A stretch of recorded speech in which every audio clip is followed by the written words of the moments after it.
अस्सलाम वालेकुम। मेरी आज की वीडियो इमिग्रेशन के बारे में है। आप में से अक्सर लोगों ने सुना होगा कि इटली इमिग्रेशन खोल रहा है। इसको वो सानातोरिया कहते हैं और इटली ने इस तरह की सानातोरिया इमिग्रेशन पहले भी कई दफ़ा खोली है। आप में से अक्सर लोग ये सोचते होंगे कि यूरोपियन मुल्क इमिग्रेशन क्यों खोलते हैं, तो मैं आपको इसके बारे में थोड़ा सा बताता हूँ।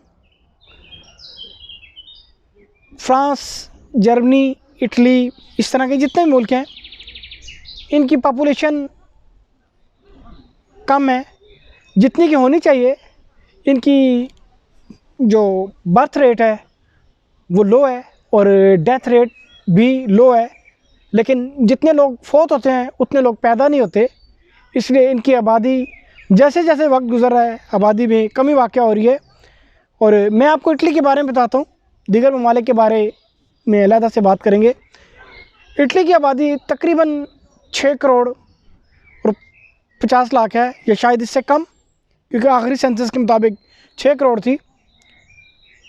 और यूनाइटेड नेशन और वहाँ के जो पॉपुलेशन प्लानिंग और वर्ल्ड हेल्थ ऑर्गेनाइजेशन, उन्होंने इटली को कहा कि आप अपने इमिग्रेशन के कानून नरम करें, उनमें आसानियाँ पैदा करें, क्योंकि आपकी पॉपुलेशन जिस हिसाब से बढ़नी चाहिए उस हिसाब से नहीं बढ़ रही।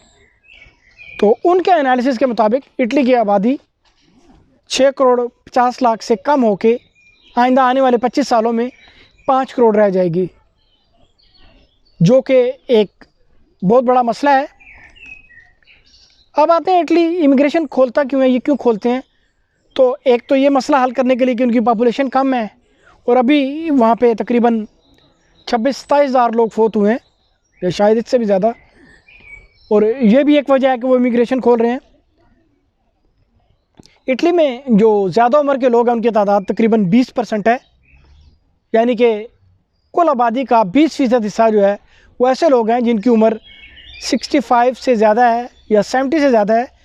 और वो सारे वो लोग हैं जो पेंशन लेते हैं गवर्नमेंट से, क्योंकि उनके कानून के मुताबिक 65 या 67, कुछ इदारों में 55 भी है, तो वो पेंशन पे चले जाते हैं। अब पेंशन पे जाने वाले लोगों को गवर्नमेंट या ट्रेयर वो उनको पैसे देती है हर महीने। अगर उनके ख़जाने में पैसे नहीं है तो वो कहाँ से लाएंगे। उसके लिए उसकी एक ये भी तरीका है कि इटली इमिग्रेशन खोलता है। जितने भी इमिग्रेंट्स हैं जो हद से पहले जा चुके हैं, क्योंकि इटली ने पहली दफ़ा इमिग्रेशन 1987 में खोली थी, लेकिन वो एक बड़े छोटे पैमाने पे थी। लेकिन 1990 में इन्होंने बहुत बड़ी, जिस तरह की अब सानातोरिया करने लगे हैं, उसको ये सानातोरिया कहते हैं, अब ये दोबारा खोलने लगे हैं। उसके अलावा सीजनल वर्क के लिए वो इमिग्रेशन हर साल खोलते हैं, उसका कोटा होता है। तो 90 से लेके 96, 97, 98, 2000, 2003 और अब 2020 जा रहा है। इस मुसलसल इन 20-25 सालों में, 30 सालों में इन्होंने मुसलसल इमिग्रेशन खोली है, सिर्फ अपने पॉपुलेशन को बैलेंस करने के लिए। तो जब इमिग्रेंट्स आते हैं तो जितने भी लोग पेपर जमा करवाएंगे, जिनके पास पेपर नहीं है अभी 2020 में या उससे पहले, जब 90 में या उससे बाद में जब लोगों ने कराए, उसकी फ़ीस होती है। पहले इटली में लीरे वगैरह चलते थे, अब वहाँ पे यूरो चलते हैं, तो अब उसकी फ़ीस उन्होंने 400 से 500 यूरो फ़ीस रखी है। और उससे पहले उन्होंने 800 रखी थी। तो लाखों की तादाद में इमिग्रेंट्स पेपर जमा कराते हैं और एकदम से इनका एक डिपार्टमेंट है जो कि पेंशनर्स को पेंशन देता है, उसके पास एकदम से एक बड़ी अमाउंट आ जाती है। और ये जितनी भी ये पेंशनर हैं, ये चूँकि इमिग्रेंट्स वो पाबंद होते हैं काम करने के, अगर वो काम ना करें तो उनके पेपर रिन्यू नहीं होते, और वो काम करते हैं तो उनका टैक्स कटता है, वो टैक्स इनके सरकारी इदारों में जाता है।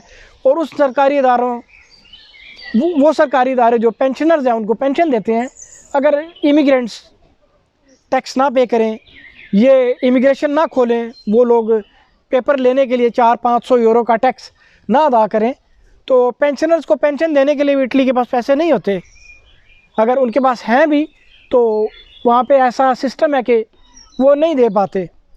तो इटली की मजबूरी है उनकी इमिग्रेशन खोलना। ऐसा नहीं है कि वो इमिग्रेशन खोल के इमिग्रेंट्स की मदद कर रहे होते हैं या उन पे कोई एहसान करते हैं। उनके ऊपर यूनाइटेड नेशन का भी दबाव होता है, उसके अलावा इनको यूरोपियन यूनियन भी इनकी मदद करती है। और इटली में जितने भी लोग पेपर लेते हैं वो ज़्यादातर ऐसा होता है कि वो इटली में रहते नहीं, वो आसपास के ममालिक में चले जाते हैं। तो यूरोपियन यूनियन के जो मुल्क हैं वो कहते हैं कि आप इलीगल इमिग्रेंट्स को इनकी रोकथाम के लिए, क्योंकि सारे लोग इटली से आते हैं, तो इसकी रोकथाम के लिए वो उनकी मदद करते हैं। और अगर वो लीगल हो जाते हैं तो फिर डेलिंक्वेंसा और जो क्राइम श्राइम इन चीज़ों में कमी आ जाती है। तो अभी जब ये इमिग्रेशन खुलेगी, बहुत से लोग, हर बंदा कोई 400 500 या 1000, उसके अलावा इमिग्रेंट्स टैक्स तो पे करते ही हैं, उसके लिए उनको पेपर नहीं मिलते। उसके साथ साथ जो उनके हमवतन होते हैं जो उनके पेपर जमा करवाते हैं, वो कोई 5000 यूरो लेता है, कोई 6000 यूरो लेता है, कोई 10,000 यूरो लेता है। इस तरह वो उनके पेपर जमा करवाते हैं। ये एक अच्छा खासा कारोबार है। तो उम्मीद करते हैं कि इस दफ़ा पाकिस्तानी लोग इन मजबूर लोगों का फ़ायदा ना उठाएं, और जितने भी लोग पेपर जमा करवाएंगे, मुझे उम्मीद है कि अगर उनके पास प्रूफ हुए फरवरी से पहले के तो उनको पेपर मिल जाएंगे। अगर प्रूफ ठीक ना हुए तो उनको मौका दिया जाएगा। और इटली की जो इस वक्त सिचुएशन है, उनको बंदों की ज़रूरत है। गो कि वहाँ पे काम की सिचुएशन इतनी अच्छी नहीं है, लेकिन आपके पास लीगल होने का बहुत अच्छा चांस है। तो मेरी वीडियो को लाइक करें, मेरे चैनल को सब्सक्राइब करें, और अपने कमेंट्स में अपने ख़यालात का इज़हार करें। मुझसे कोई मशवरा लेना चाहें, मुझसे कुछ जानना चाहें तो बिला झिझक आप पूछ सकते हैं। तो इसके साथ ही मैं इजाज़त चाहूँगा। अल्लाह हाफ़िज़।